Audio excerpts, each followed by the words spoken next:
Obviously, you're in a situation tomorrow where you're pitching an elimination game. How do you go into that mentally, and how do you prepare for that? Yeah, I think you just got to kind of try to be yourself as best as you possibly can. Obviously, the moment's going to be pretty big, hopefully, as long as we get there. But I think whatever team can kind of try to be themselves the most will have the advantage. All right, in the back. Hey, Chris, what was prep mode, I guess, for lack of a better term, like the last couple of days? Because we all knew that depending on last night's result would depend on who started today. How did that impact your prep, if at all? Yeah, I've been throwing pretty much touch and feels every day just to make sure I'm ready for whatever happens, and I feel like I'm in a pretty good spot for that. Second row in the middle there, Bruce. Just wait for the mic, Bruce. Chris, when you joined the Mets, did you think about pitching in moments like this? Yeah, I think we all kind of expected that. This is why we came. This is why we built the group that we built for the playoffs. The division obviously didn't really work out the way we wanted it to, but overall, we got a chance to win it all. So yeah, I definitely expected this, no doubt. For you, the opportunity, though, to pitch in this big spot, is this something that you embrace? No doubt. I mean, like I said, hopefully we get a lot bigger games in the future. But, yeah, getting brought over here with, obviously, Jake and Max, I knew the chance to pitch in big games was obviously pretty high. Let's stay there in the middle. Chris, what really sticks out to you about this San Diego lineup? I would say it's very similar in the aspect of the Braves lineup, where it's just 1 through 9. There really is no let up. That's one of the biggest things for me when I see them is just a lot of lineups in the big leagues. You kind of get through a part of the lineup, and then you not say have easy outs, but not a lot of damage or whatever it may be, maybe singles, and you just hope the bottom of the lineup doesn't carry to the top. But I mean, this lineup is obviously very good 1 through 9.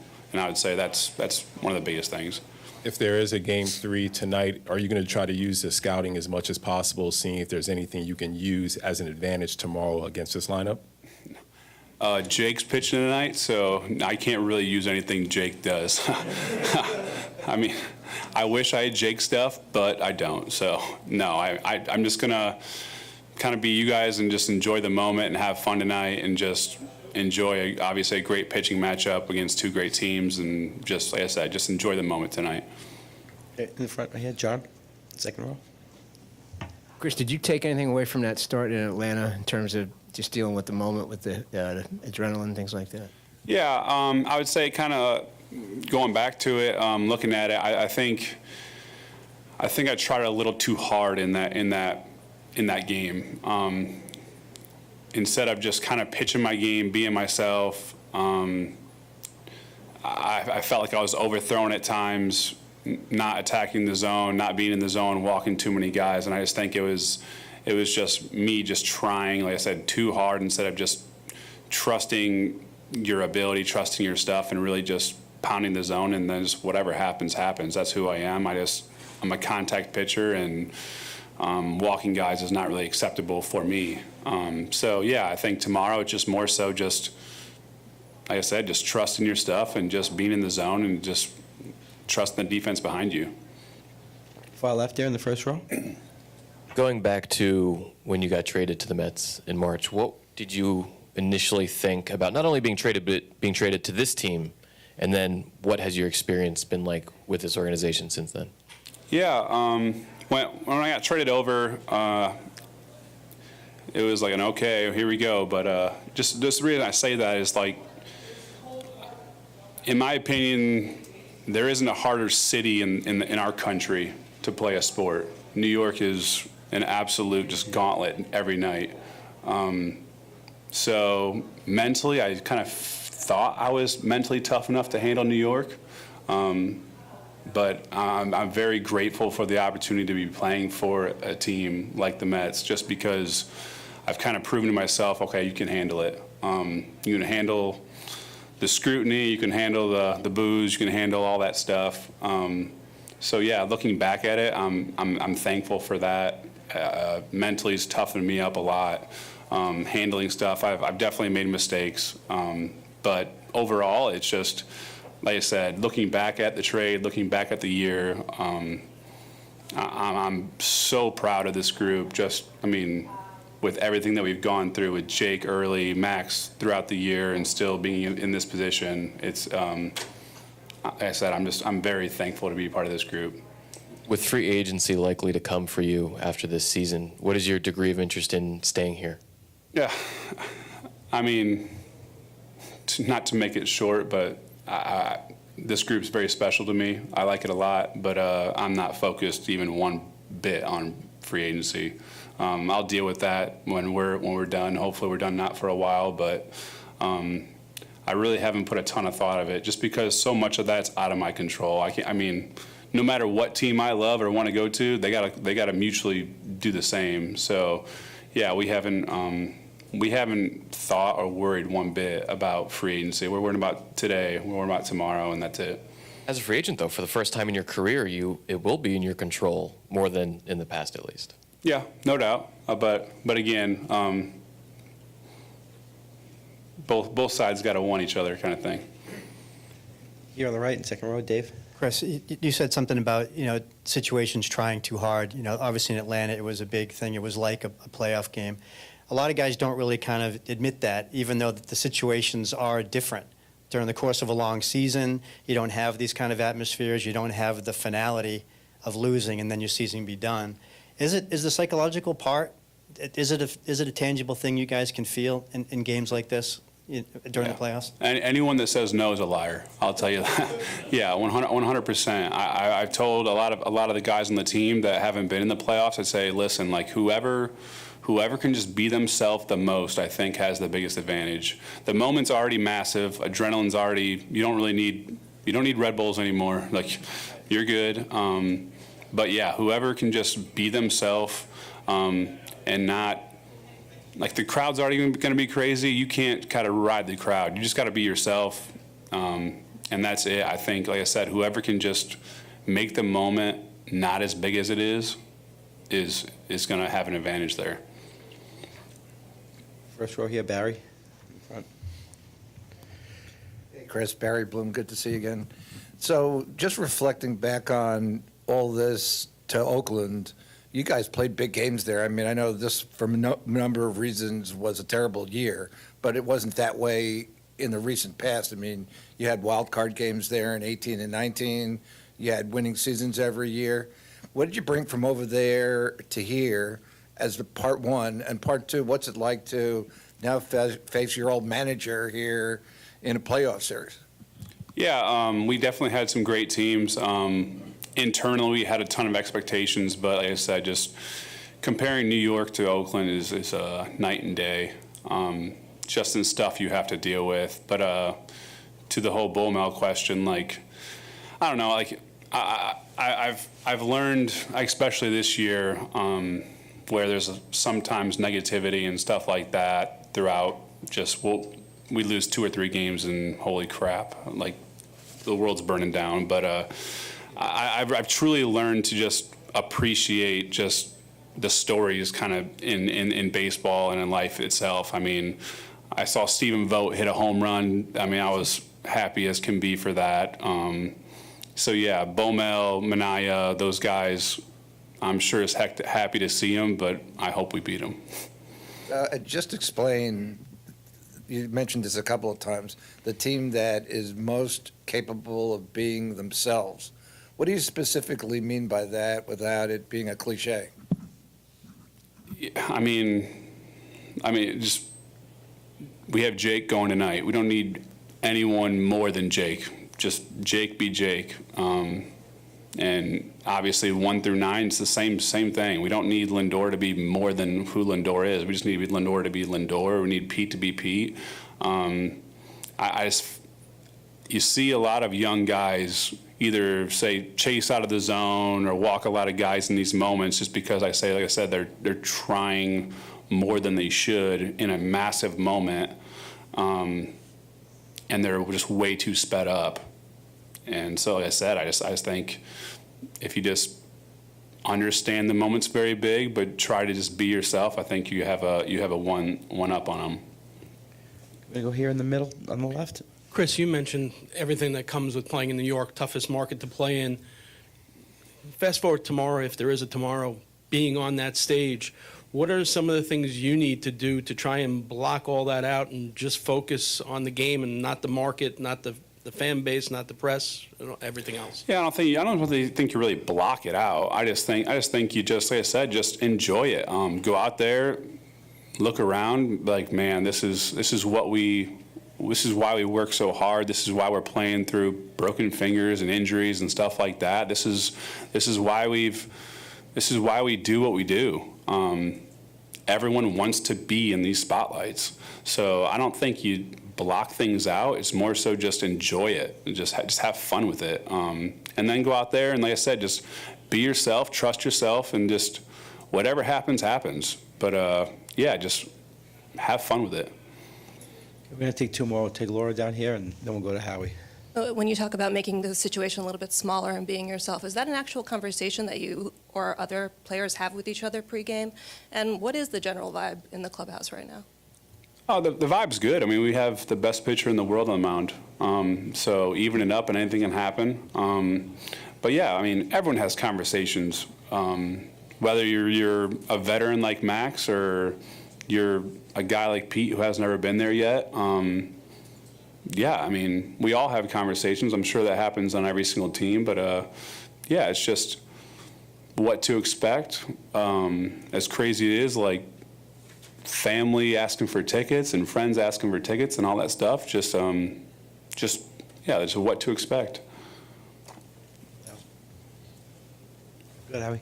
Chris, are there any technical or fundamental things that you need to manage when you're not working on your normal day, when it's the 6th day, the 7th day, or even the 8th day? And what are the challenges in that? I would say in this time of year, one of the biggest challenges is obviously a lot of people just don't feel that good. Luckily for me, I feel really good. But when you don't really have a routine later in the year, it is tougher to be as sharp as you usually are, just because, like I said, your body's just worn down. I mean, everyone's body is worn down, but that's the biggest thing of why everyone likes to stay in routine. Is just if you can stay in routine and you're sore or whatever it may be, it's not that hard to get out of rhythm. I mean, not that hard to stay in rhythm, but once you kind of add wrinkles to it, it's definitely a challenge. But that's why I said I've literally been throwing very light touch and feels like every day just to make sure I know for a fact when I step on the mound tomorrow, I'll be good to go. Thanks, Chris. Buck Showalter will be in a minute.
Test 1 2 1 2. Hey 1 2 2 2. Test 1 2. Hey 1 2 1 2. No, I turned it off. I had it off, so I'm turning it on now. It should be on now. Just 1 second. Test 1, 2, 2.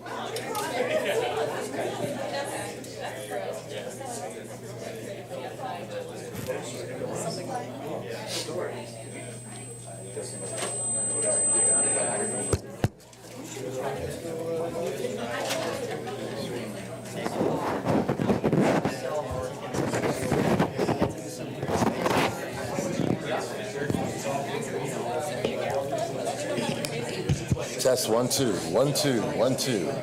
Hey, 1, 2. Hey, 1, 2. 1, 2. Test 1, 2, 1, 2.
They wanted to be the new people.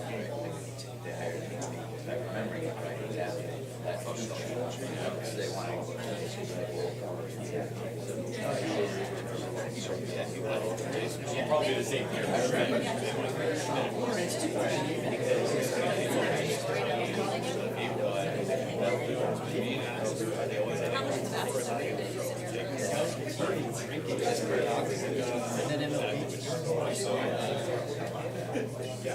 Yeah, it's too bad.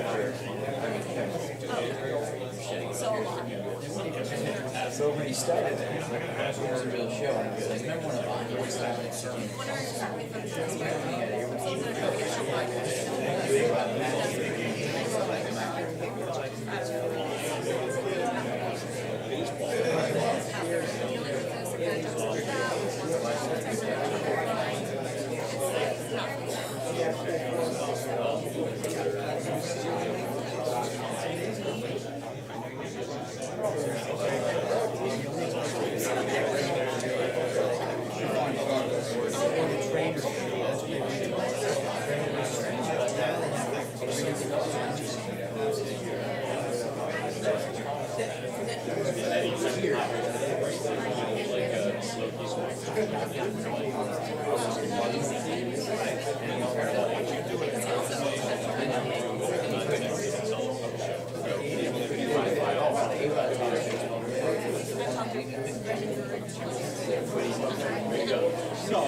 You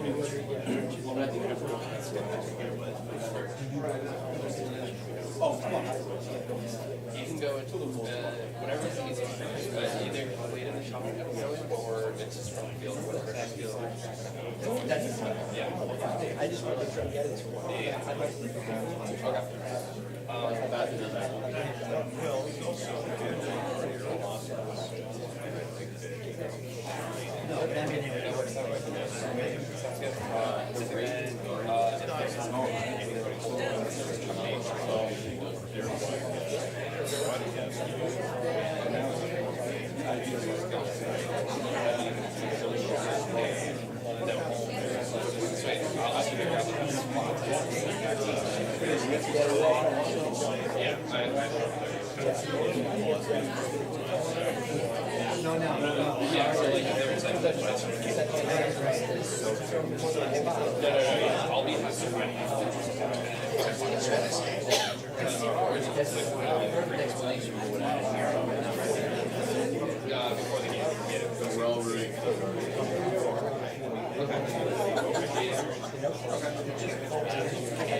I need a little bit of a break.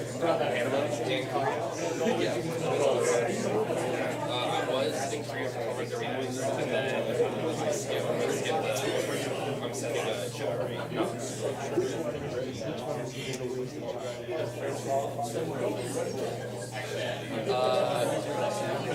Yeah, that makes sense. What a hard session. The ball has got a lot of potential. Home run derby X was fun. The music like getting to see side, like Korea was fun. London was a little different case. I'm curious about that. But the qualifiers was interesting because like we did the workout day. Yeah, exactly. I'm like, this is what I was doing. It's like the drill thing. I was like, okay, this is I want to figure out how they qualify. You know, we're still the 2 top seeds. I mean, at least it's part of our own game. Like Brazil was showing For Levi and Otter, I only have 30. So, yeah, they were set in 4 days. It's a good average.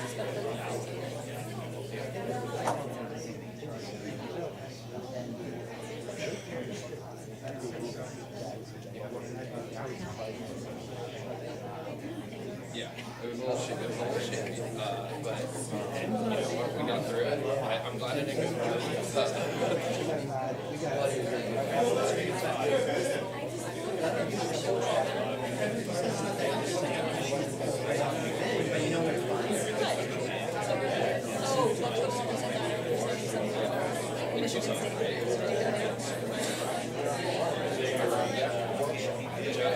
Joe was definitely right.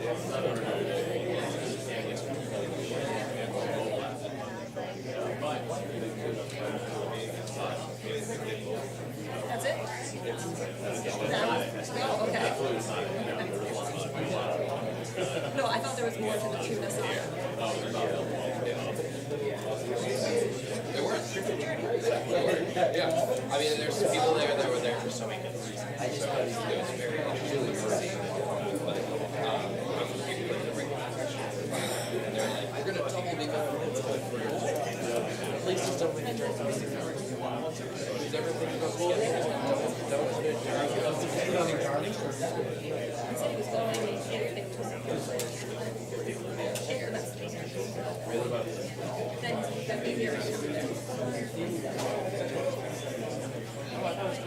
And apparently that's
I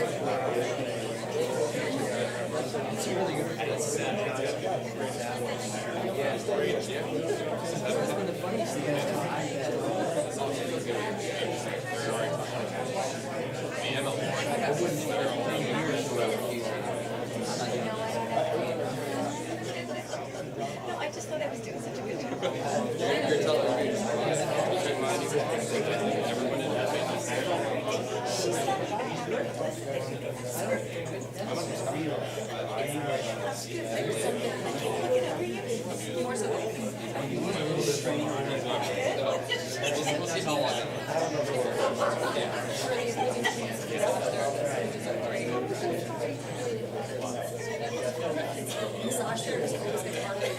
Like a lawnmower.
But hey, I'll come find you for pregame.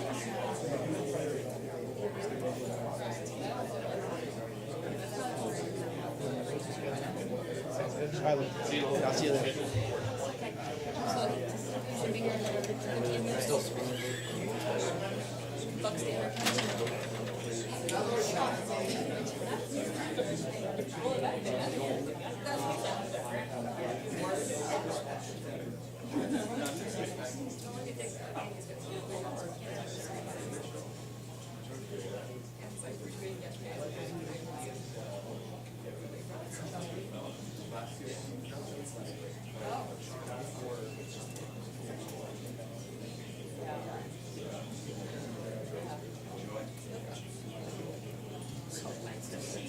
I was gonna say, I don't think Haley's not looking for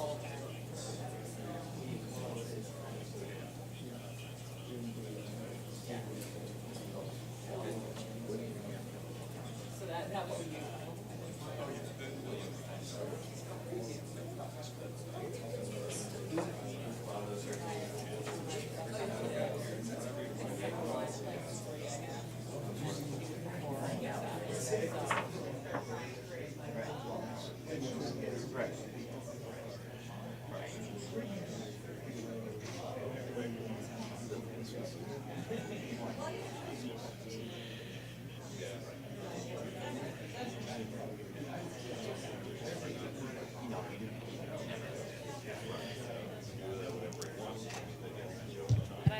person either walked in next to the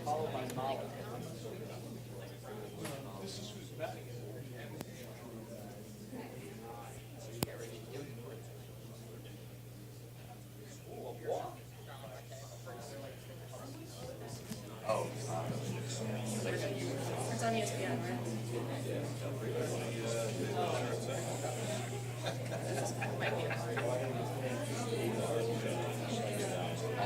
Sorry. I think it creates instant momentum in the team.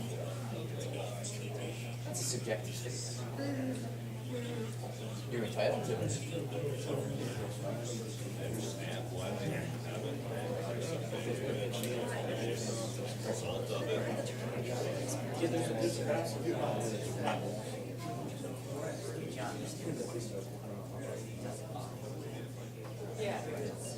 Mets. They asked me yesterday, and I said, they said, can we go in the dugouts? I said, absolutely. Yeah. Well, I mean, it's part of the field. It's part of the field. Oh, they got security. Yeah. I remember. I remember that whole thing. That's why I was surprised today to be turned again. So we can't go to them? No. I mean, yes, but no. Like, there's no rule about it. John, the security guy, was like, I'm sorry, but. I was like, okay. So that's asking. There's no rule against you going to the dugout. That's Are the Mets allowed to say no? That's what I They have to say no. I mean, I'm not gonna go out there and have a shoving match with guys. Can they, I could go up there, I could talk to if they say no, can they just get a penalty like ball one and the game starts? We gotta put it into the field time for Profile starts with 1-0 job description next year. Yeah, if no one's allowed in the dugout, game start with ball. The ground would be like, worth it. Oh, yes, you would take that, you're absolutely right. I bet you just have, I know. Other players like to sit in the dugout. I know.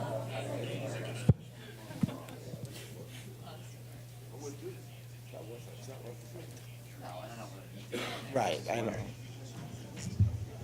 Jeez, you came back? Sorry. Smells like cleaning fluid. Must be my upper lip. All right. What's up? Let's open it up for questions for Buck. Bruce, right here in the middle. Buck, what is it about the makeup or the fabric of your team that leads you to believe they will accept the challenge in a big way tonight? One, they have no other choice, right? No, it's, they've been doing it all year. And there's been a lot of challenges through the years, just like I'm sure Bobby could say about his team too. That's what's so fascinating about it. You got two teams that, all these teams have answered a lot of challenge to get the opportunity here, so nothing's given to you. Everybody's giving you their best bolt. You're not living to fight another day. You're not trying to think about the next week. You're thinking about this 9 innings. And our guys have done a good job of that, staying in reality. And obviously this is a little different circumstances because of the consequences of not winning. Okay, we're going to go right down here in the front on the right to Andy. Hey, Buck, just what made you decide to go with Ruff over Alvarez there? Two good choices, you know, in the front office, and people have, you know, they've done a great job all year and off season providing us with some good options. But a little history there. I like the flexibility it gives us with the catchers. You know, one of the things that Francisco brings, obviously he can catch. Darren's got a little more track record, especially where the Padres are concerned, being in the National League West so much, knowing a lot of their pitchers. But we'll see. He's worked very hard to get back here physically and just from a standpoint of working on his trade. So we'll see if he can get back to his track record. From Alvarez being so inexperienced at this level, do you have any concerns about handling a pinch hit at bat in a big playoff spot? Sure. Yeah, it's something you think about. But it's part of the equation. Snell, if you look at the matchup too, with what Snell, you feel like he's going to try to do to hitters and what he's done in the past, and it's going to probably be able to do, to some extent. So we'll see. Laura, down here in the front. You've faced elimination games in the playoffs in the past. Is the way that you approach it, either mentally or in terms of managerial decisions, mutated or shifted over the years? Did you say mutated? Yeah, I couldn't think of the word. Oh. I like that, though. That's good. That's a good way to describe it. Sure, I hope so. I hope so. We're faced with situations in life, and you do something a certain way, and it does work out. You hold on to it, and it doesn't work out. You kind of have a way of shuffling the deck. So I hope so. It's kind of like, somebody says, is somebody pressing? Gosh, I hope so. It means you care. So, I think not just in sports, but we're all faced with things in life that we go, gosh, let's try something else. So that's one of the things about experience. I just tell the players sometimes with different stuff, listen, I've done what you're doing, and it didn't work out. So I think it'd be a really poor thing to say about somebody if they didn't adjust to the things that life throws at them and the experiences that they get. Can a manager start pressing, and if so, how do you deal with that? Oh, yeah. You can want something too much. Players, coaches, managers, you can want something too much, but, trying to temper that, because you can do all these things that loosen people up, and then all of a sudden the magnitude of what you're trying to accomplish. What's tough is you played all these games, and you got a certain mindset and mentality, and then, that sense of finality comes in there. You're just looking for something to get a toehold and get some things going that you're capable of. I'm going to go to Howie on the left. Buck, did you have a pretty good feel when you left here last night that Marte would be able to get back up into the 2-hole today, or did you need to speak to him when you got here today? Yes and yes. I felt like because the way he felt after the game, but I didn't, put it in ink until we saw him and talked to him this morning and today when he got here physically. But I didn't jinx ourselves by saying it was a given after last night. That was something proud I took out of last night. We've seen it before, this guy. Next year when you try to have somebody go out on rehab, well, what about Marte? That's how you get trust with a guy, or he gets trust with me, because I've seen him say something and it's come to pass. He just kind of, he's been doing this for a while. He's 33 years old. He knows his body, and you think about the challenges he faced last night physically with the slides and the ball that he caught next to the wall. I felt like leaving here that if there was an issue, we would have known last night. But he also, with bated breath, wait till the sun comes up and see if something's happened overnight. I'm sure you were waiting with bated breath to see how he reacted just when he swung the bat in a game, made contact. Was there anything you saw in him last night that particularly impressed or encouraged you? No, It's there. It's there, but I know he missed a breaking ball. He thought that he left out over the plate that he flew out on. I could tell that when I saw him kind of upset at that, it didn't have something to do with finger. He just didn't put the swing on he wanted to put on it. But you watch him off ball a lot. There was a ball that I thought there were two things I was worried about off the end of the bat and the jam. And there were a couple there that probably bit him a little, but I watched him between innings, and especially after the ball that he went back and caught on the wall and the slides. I wanted to see the slides and see what type of, contact he was making with his finger, but it's good so far. Far right, Fitz. Buck, that's what I was going to ask about the slides. I know players, are used to doing things a certain way their entire lives, their entire careers, but any discussion with him about not sliding head first with No, as long as he's using the right hand. Now, if you noticed last night, That's hard. You know, you got left-footed sliders, right-footed sliders. Just like you got left-handed hitters and right-handed hitters.